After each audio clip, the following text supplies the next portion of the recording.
I gaze up at the crisp autumn sky, a canvas of brilliant blue stretching endlessly above our Chicago suburban home. My hands move methodically through the laundry basket, smoothing each wrinkle from Nathan's dress shirts before hanging them precisely on the line. Hearing my husband Nathan call out to me, I turn around, my hands fidgeting nervously with the clothespin I'm holding. He extends his hand, offering me a small box wrapped in delicate pink paper with a red satin ribbon. "Thank you for everything, Ellie. For our 30th wedding anniversary, I got you this." The small box fits perfectly in my palm, its weight somehow significant despite its size, wrapped in pale pink paper with a silky red ribbon tied around it. As I take the gift, my heart suddenly races with joy, warmth spreading through my chest, and I can't help but smile. "Thank you. I'm so happy." Excitedly, I begin to untie the ribbon, my fingers trembling slightly, but the moment I open the box, my mind goes utterly blank. I couldn't believe what was inside, a beautiful silk scarf with an embroidered O monogram and a small package of gourmet macarons filled with nuts. Without thinking, I drop the box and rush out the front door, my garden sandals slapping against the pavement. "Wait, Ellie. Where are you going?" Ignoring Nathan's calls to stop, I kept running, my lungs burning with each breath. I couldn't understand his thoughtless actions. He knows about my severe nut allergy, and I felt utterly betrayed. The joy and warmth I had felt moments earlier vanished completely, replaced by a crushing weight that made my chest ache. I even began to wish I could get back those 30 years of marriage that suddenly felt meaningless. As I ran aimlessly through our neighborhood, I spotted a small park and collapsed onto a bench to catch my breath. A cool autumn breeze swirled around me, making the fallen leaves in the park twirl and dance across the pathway. Once my breathing slowed and I calmed down a bit, I stared at the box still clutched in my trembling hands. Then, raising my arm high, I aimed at the nearby trash can. This thing. I wanted to throw away this thoughtless, dangerous gift that represented everything wrong in our marriage. My name is Eleanor Winters, though everyone calls me Ellie. I'm 53 years old. I live with my husband Nathan and our son Tyler in our Chicago suburban home. Tyler is finishing college and currently interviewing with several companies. This morning, he dashed out with just a piece of toast clutched in his hand. "I'll be late for my interview. Professor Mitchell will kill me." This scene repeats almost daily, his snooze button habit hasn't improved since high school. As I watched him rush out, Nathan muttered, "I wonder if he'll survive in the corporate world." "If you managed it, he'll be just fine," I muttered.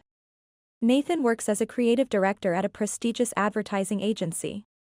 When we first married, he was the one running late every morning. Did I really? You must be thinking of someone else. I laughed softly and nudged his arm. You should get going. Creative directors should set a good example. Nathan pocketed his smartphone and hurried toward the door. As it clicked shut, I returned to washing our breakfast dishes. Something felt different about him lately, though he seemed oblivious. His attachment to his phone had become almost obsessive. He carried it everywhere, bathroom, shower, constantly checking it. Work emails would be understandable, but he often angled the screen away from me. "Stop hovering over my shoulder," he snapped yesterday, giving me an irritated glare. His reaction seemed extreme, making me increasingly uneasy. After finishing the dishes, I prepared for work as well. I've been a patient support coordinator at Mercy Hospital since Tyler's high school years. The hospital is just a 5-minute bike ride away, perfect for all seasons. During the pandemic, our department faced unprecedented challenges. Among our original team, only Vivian, my closest colleague, remains. She's been my best friend since college, a constant in my life. Today, I need to talk to her about what's happening at home. As I packed my lunch, I took a deep breath in the empty kitchen. During lunch, Vivian and I found a quiet corner in the hospital cafe. Our shared history made conversation easy as she listened with narrowed eyes. "That's absolutely suspicious. And it's been going on for months." She took a bite of her sandwich. "What else? Working weekends?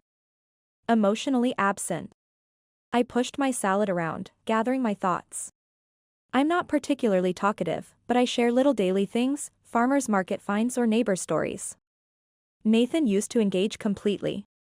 Now I just get dismissive grunts before he disappears into his office for hours. Recently, late nights have become his norm with texts saying, "Don't wait up for dinner." Vivian said, "Seriously?" "But Nathan always praised your cooking like it was gourmet." Exactly. His proposal included that line about wanting my home cooking forever. Then, she said, "I remember when he said your herb chicken was better than any restaurant in Chicago." Cooking has always been my passion. I even took classes before our wedding. Last month came the breaking point that still haunts me. After working late, Nathan came home looking completely drained. "Welcome home." "Rough day." I greeted, but his expression remained dark. "Yeah, well. I'd prepared herb-crusted salmon, roasted vegetables, salad, and fresh rolls." Since it was past 9, Tyler and I had already eaten. "Dad, try this salmon. Mom outdid herself tonight," Tyler said enthusiastically. Nathan barely glanced at his plate. "Everything's fresh from the farmer's market," I said hopefully. He sighed heavily and reluctantly sat down. It felt like forever since we'd all been in the same room together. Nathan took one bite, then pushed his plate away in disgust. "This tastes terrible. I'm not eating it." "Nathan. What's wrong?" He left his meal untouched and stormed to his office, slamming the door. Since then, he's barely eaten anything I've prepared. After sharing everything, Vivian frowned deeply over her green smoothie. "Something is seriously wrong here, Ellie." Unburdening myself lifted a weight I hadn't realized was crushing me. "Call me immediately if anything else happens. Day or night." Her unwavering support meant everything to me in that moment. "What would I do without you, Vivian?" A few weeks passed after that heart-to-heart with Vivian. Nathan's attitude remained frosty, his words clipped and minimal. Checking my planner, I noticed our 30th wedding anniversary was approaching in just 2 days. Every year, I create an elaborate meal with all his favorites, but this time my enthusiasm was dampened by anxiety. What if he refuses to eat this time too? What if he pushes the plate away with that look of disgust? Or maybe he'll conveniently text that he's grabbing dinner with clients instead. These worries haunted me as I marked the date with a small heart on our kitchen calendar. Both Nathan and I had taken the day off work, and Tyler was away at his university classes. Even with just the two of us at home, Nathan remained completely absorbed in his smartphone. His eyes would narrow at the screen periodically, his fingers tapping rapid responses to unknown messages. I watched him from the corner of my eye while carrying laundry baskets to the backyard line. The autumn sunshine felt warm against my skin, perfect weather for drying clothes. As I gazed up at the high autumn sky, I methodically smoothed each garment before hanging it carefully. It struck me how this simple routine had remained unchanged through 3 decades of marriage. Checking the weather app had become part of my morning ritual, as reliable as my first cup of coffee. The forecast showed rain moving in by evening. I should hurry with the bedding. As I calculated the time needed to finish before the clouds rolled in, Nathan's voice startled me. "Ellie." Hearing him speak my name, I turned around, my hands fidgeting nervously with a pillowcase. Nathan handed me a small box, his expression unreadable. "Thank you for everything. For our 30th wedding anniversary, I got you this." The small box was wrapped in delicate pink paper with a red satin ribbon tied around it. As I took the gift, its weight feeling significant in my palm, my heart suddenly swelled with unexpected joy. I couldn't help the smile that spread across my face, hope flickering to life inside me. "For me? You actually remembered our anniversary." Of course I remembered. "Work's been crazy, but I'm not completely thoughtless," he said with a hint of his old smile. "Thank you. This makes me so happy." "Open it." I picked it out specially for you. My mind raced with possibilities as I held the small package. Excitedly, my fingers worked at the ribbon, careful not to tear the beautiful wrapping. As I removed the pink paper, a white gift box appeared, and I lifted the lid with anticipation. What? In that moment, my mind went completely blank, blood draining from my face. I couldn't believe what I was seeing. This couldn't be real. Before I could process my thoughts, I found myself running from our yard, garden sandals slapping against the pavement.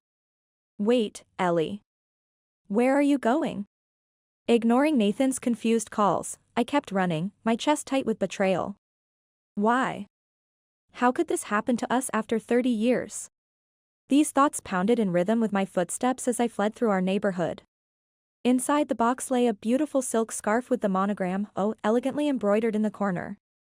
Beside it sat an assortment of gourmet macarons packed with walnuts and almonds. The monogram clearly wasn't mine, not even close. And the macarons contained nuts, the very thing that could send me into anaphylactic shock. My severe nut allergy isn't some minor detail, it's life-threatening, and Nathan has known this for decades. He was there in the emergency room when I was accidentally exposed at a restaurant years ago. How could he possibly give me something that could literally kill me? The confusion felt like a physical weight crushing my chest as I tried to make sense of it. He remembered our anniversary but forgot my life-threatening allergy? What kind of husband does that? The momentary joy I'd felt evaporated instantly, replaced by a sickening realization that made me dizzy. This wasn't an isolated incident but the culmination of months of strange behavior. Every cold remark, every missed dinner, every hidden screen suddenly connected like evidence in a case. I couldn't bear the weight of these realizations, my feet carrying me away without conscious thought. Nathan made no attempt to follow me, which only deepened the ache in my chest. The trust I'd built over 3 decades was cracking beneath me like thin ice. When I finally looked up from my thoughts, I found myself at the small neighborhood park. I collapsed onto a bench, my lungs burning and heart hammering against my ribs. Several deep breaths helped steady my racing pulse as I tried to process what had happened. A cool autumn breeze rustled through the trees, sending crimson and golden leaves dancing around my feet. As my composure slowly returned, I stared at the gift box still clutched in my trembling hand. Maybe this was somehow a mistake? A mix-up at the store? I considered opening it again but couldn't bring myself to look at the evidence of his thoughtlessness. This thing. I raised my arm, ready to hurl the box toward a nearby trash can, but something stopped me. Nathan's face flashed in my mind, not today's Nathan, but the man I'd fallen in love with years ago. Slowly, I lowered my arm and placed the white box beside me on the bench. I suddenly remembered my phone tucked in my skirt pocket. With shaking fingers, I pulled it out and unlocked the screen, desperate for connection. Vivian's face appeared in my mind, her steady presence exactly what I needed. I called her immediately, relief washing over me when she answered on the second ring. "Hello? Vivian, it's me. I really need to talk to you right now." My voice trembled as I recounted what had just happened, words tumbling out in a disjointed narrative. My story probably made little sense, but Vivian listened patiently, making small sounds of acknowledgement. "That is absolutely unacceptable. How dare he treat my Ellie this way?" Vivian's protective anger came through clearly, her outrage matching what I couldn't yet express. "Don't worry, I'm here for you. And after this, you don't need to suffer in silence anymore." "What do you mean?" I asked her. Before I could clarify her meaning, Vivian continued with determination in her voice. "You need to hire a private investigator to find out if he's having an affair." "A private investigator? Isn't that extreme? You're being too forgiving. A monogram with someone else's initial and deadly allergens? Those aren't mistakes. They're evidence." Her certainty was infectious. She continued, "My former classmate Dominic Reeves is a PI specializing in uncovering infidelity and dishonesty. The idea of a real private investigator entering my life seemed surreal, like something from a movie. My head spun with the implications as I tried to grasp this new reality. What exactly would he do if I hired him? I asked, my voice barely above a whisper. "He'll discover whether Nathan is cheating, and likely identify exactly who this OA person is," Vivian explained matter-of-factly. "Another woman." The words felt foreign on my tongue, my stomach knotting painfully. Could there really be someone else after 30 years of marriage? The possibility hovered like a ghost, both unreal and terrifyingly plausible. "Ellie, hiring Dominic is your choice, but I wouldn't spend another day wondering and doubting yourself," she added gently. After our call ended, Vivian texted Dominic's contact information and his agency details. After hours of internal debate, watching the sunset paint the sky in shades of pink and gold, I made the call. I needed answers to the questions that were slowly destroying my peace. Later that afternoon, once the shock had subsided, I returned home to find Nathan watching me with a puzzled expression. "Welcome back. Where did you run off to? I deflected with a casual response, careful to maintain normalcy so he wouldn't suspect anything about the private investigator. I still had some errands to finish before the rain comes. Nathan tilted his head slightly but didn't press the issue, his concern noticeably absent. No questions like, "Are you feeling all right?" or "Did something upset you?" crossed his lips, none of the attentiveness I once took for granted. "You looked like you'd seen a ghost or something," he remarked offhandedly, already turning back to his phone. Maintaining my composure was excruciating, knowing I'd hired someone to investigate my husband's potential betrayal. 3 days later, Dominic called to arrange a meeting at a quiet cafe downtown to discuss his findings. When I arrived, he acknowledged me with a professional nod, his expression revealing nothing. I'd asked Vivian to join me, needing her strength to face whatever truths awaited. "Hello, I'm Dominic Reeves. I've prepared a comprehensive report on Nathan Winters for you." Without preamble, he laid several manila folders on the table between us. "I'll be direct, your husband is having an affair." His hands folded together as he delivered the news, his face remaining professionally composed. I felt my body go numb, unable to form words as I stared at him. "We've identified the other party. This woman, Olivia Parker, is a junior art director at your husband's agency." He placed some pictures on the table. There were images of Olivia meeting Nathan in his car, entering upscale restaurants together, laughing intimately. The most devastating showed them exiting a boutique hotel, Nathan's arm possessively around her waist. As the evidence accumulated before me, pain seared through my chest with such intensity one could barely breathe. The cafe sounds faded to a distant hum as blood rushed in my ears. Vivian sat beside me, squeezing my hand and speaking words I couldn't process. With trembling fingers, Vivian reached for one particular photograph. It showed Nathan and Olivia entering an exclusive patisserie, her head resting against his shoulder. The storefront matched the elegant logo on the box of macarons Nathan had given me. Multiple photos at this location suggested it was a regular destination for them. "Ellie, honey? You are pale." Vivian leaned closer, her eyes filled with concern. What expression was I wearing in that moment? Even Dominic looked uncomfortable, his professional demeanor briefly slipping. "Do you need some water? You don't look well." Reality crashed over me like an icy wave, draining all color from my world. "I'm fine. I have a question," I managed, fighting to keep my voice steady. "These photos at the patisserie, is this a regular place for them?" Dominic nodded, "Yes, according to my surveillance, Olivia Parker particularly enjoys their signature macarons. Nathan had specifically visited this place to purchase treats for her, not for me." Is this what complete devastation feels like? This hollow emptiness? Staring at the photograph, I suddenly connected everything about the monogrammed scarf. The elegant bow was for Olivia, not Eleanor. The anniversary gift in its pale pink box had never been intended for me at all. It was meant for her all along, I whispered, causing both Vivian and Dominic to exchange concerned glances. After reviewing the remaining evidence, we left the cafe together. Dominic gave a courteous nod before heading in the opposite direction from Vivian and me. Walking numbly beside my friend, I mentally reviewed the past 3 decades. Meeting Nathan in college, our early dates, his romantic proposal, Tyler's birth, each memory once shimmered with joy. Now these treasured moments felt tarnished and hollow, leaving an aching void in my chest. I want those 30 years back. The weight of wasted time and misplaced trust threatened to crush me completely. Just as tears began welling in my eyes, a familiar voice cut through my thoughts. "Mom."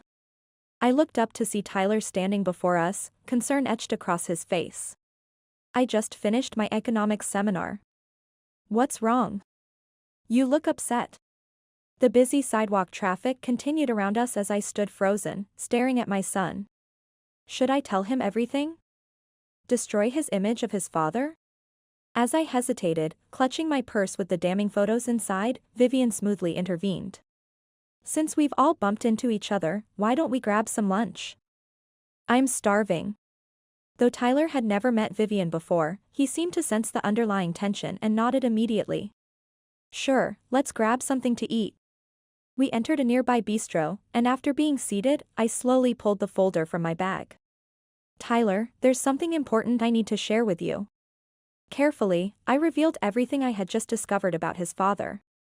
Though clearly shocked, a look of recognition also crossed his features. I've noticed Dad acting weird lately, always on his phone, making excuses to leave. You picked up on that too? When I asked this, he nodded solemnly, maturity beyond his years in his expression.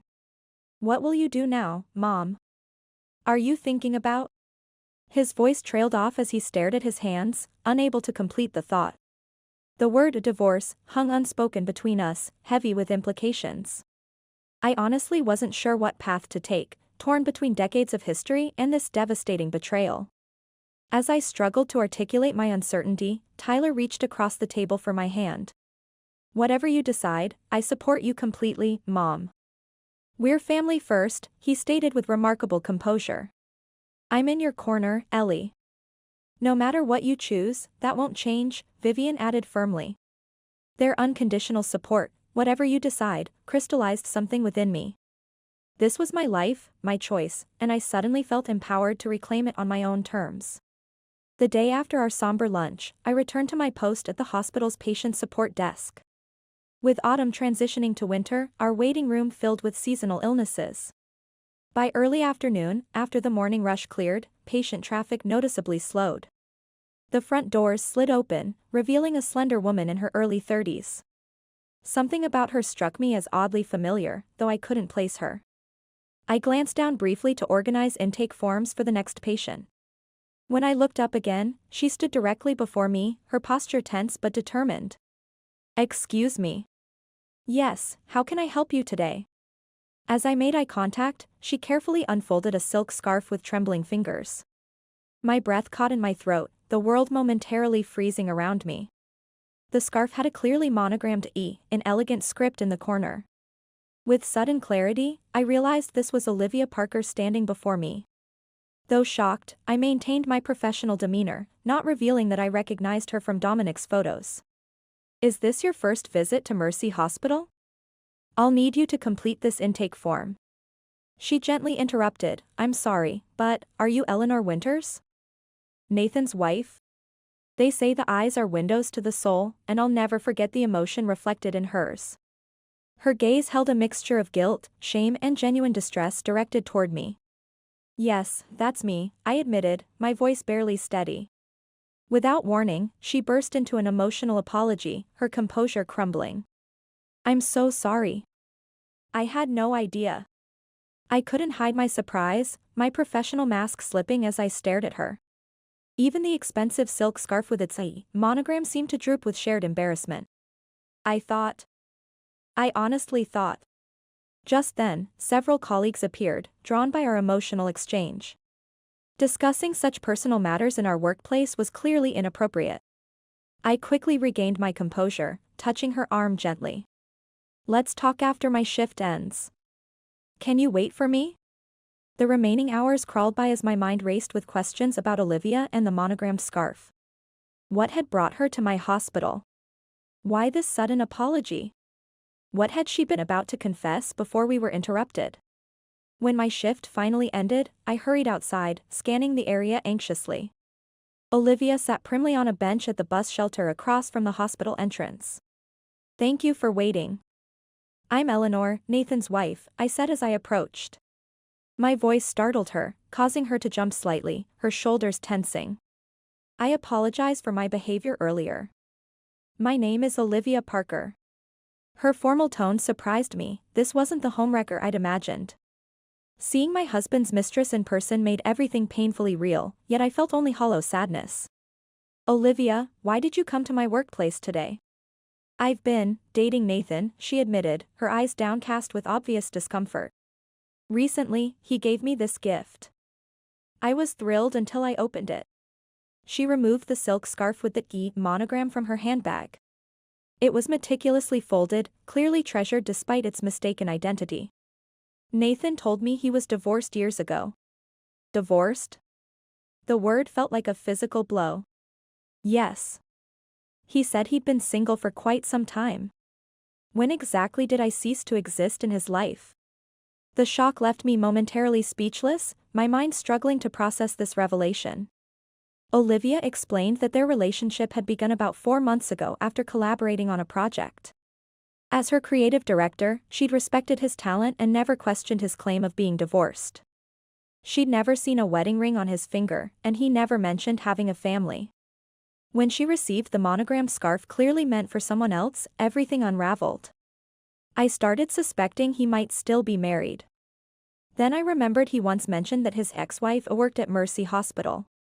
His ex-wife, the casual dismissal of our marriage stabbed deeper than I expected. He gave me these nut-free macarons when he knows I love their almond ones. The box I received was filled with nut macarons, and I have a severe nut allergy. So both gifts were switched. The scarf and the macarons went to the wrong recipients?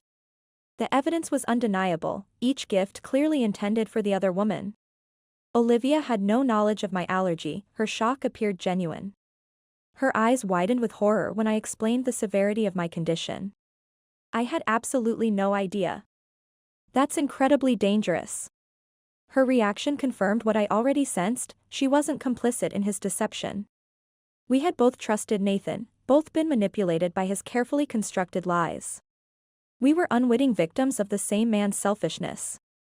Olivia, I have a proposition for you, I said, a plan suddenly forming in my mind. 2 days after meeting with Olivia, I waited in our kitchen for Nathan to return home. My decision was already made, my resolve hardening with each passing minute. When I heard the front door open, I steeled myself for what was to come. I'm home. He trudged into the living room, not bothering to mask his exhaustion. Welcome home. We need to talk. Fine, but keep it brief. He dropped his designer briefcase and slumped onto the couch. I retrieved the anniversary gift box and opened it, displaying the monogram scarf and nut-filled macarons. Thanks for the anniversary gift. What's this monogram about? I pointed directly at the my gaze unwavering. Nathan hesitated momentarily before forcing an unconvincing smile. It's just a decorative pattern. A pattern that happens to look exactly like the letter O? It's an anniversary gift, Ellie. Don't overthink it. But this initial isn't mine or yours, I stated flatly, maintaining eye contact. Nathan chuckled nervously, it's not an initial. It's from a boutique designer brand called A Oval. His lie was pathetically transparent. I remained silent, letting his weak excuse hang in the air between us. Misinterpreting my silence, Nathan relaxed visibly. Are we done here? I'm exhausted. I noted his smug expression with mounting disgust.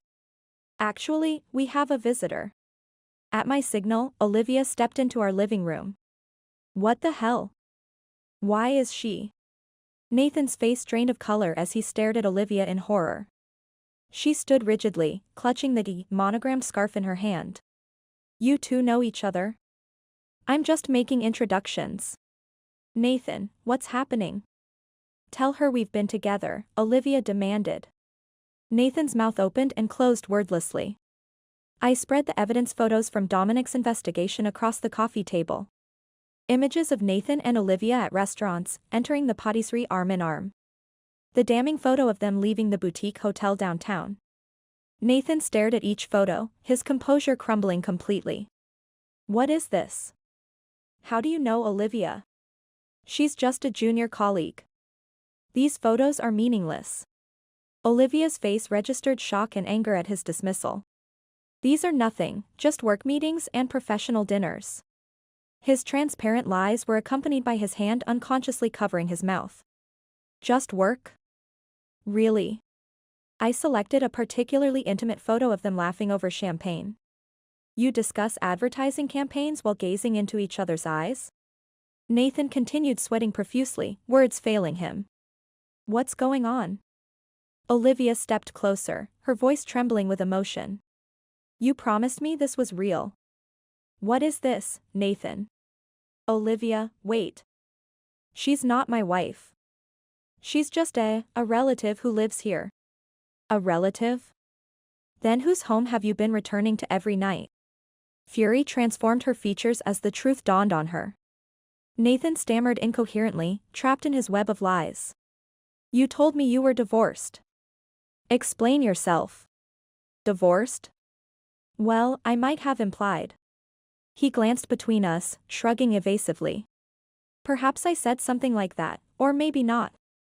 His refusal to make eye contact with either of us revealed his cowardice. My patience finally shattered completely. If you wanted a divorce, you should have just asked for one. I thundered. Nathan's demeanor suddenly shifted, his tone becoming oddly clear. Ellie, I don't want a divorce. He launched into an absurd metaphor, asking us to listen carefully. People are like pastries in a bakery display case. There are classic staples and exciting seasonal specials. Olivia and I exchanged bewildered glances as he continued. The classics have enduring appeal. That's why they're always available. Confused by this bizarre analogy, I urged him to continue. Your point being? Sometimes you want to try something different, something new. He began listing pastry varieties with an unsettling smile. Olivia looked at me with shared confusion in her eyes. Can you skip the dessert menu and make your point? I sighed. Turning to me, Nathan said, what I mean is, besides having you at home, sometimes I want to casually enjoy someone different too. His words left us both speechless with their callous selfishness. He continued smiling, apparently pleased with his ridiculous explanation. I'm filing for divorce, I stated firmly. Divorce? Come on, you can't be serious. Do I look like I'm joking? Finally comprehending my resolve, he knelt dramatically. You can't mean it. I've trusted you for 30 years, Nathan. That was my mistake. Please, Ellie, reconsider. I'm begging you.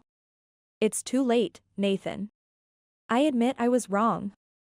I'll never stray again. He clutched my hand desperately, tears welling in his eyes. His theatrical display of remorse came far too late. Moreover, he completely misunderstood my deepest hurt. You still don't get it, I said quietly, crossing my arms. Do you remember my severe nut allergy? What? He looked genuinely confused. I've told you countless times over 30 years. It's life-threatening. A nut allergy? That's just a food preference, right? Something broke inside me at his casual dismissal of my safety.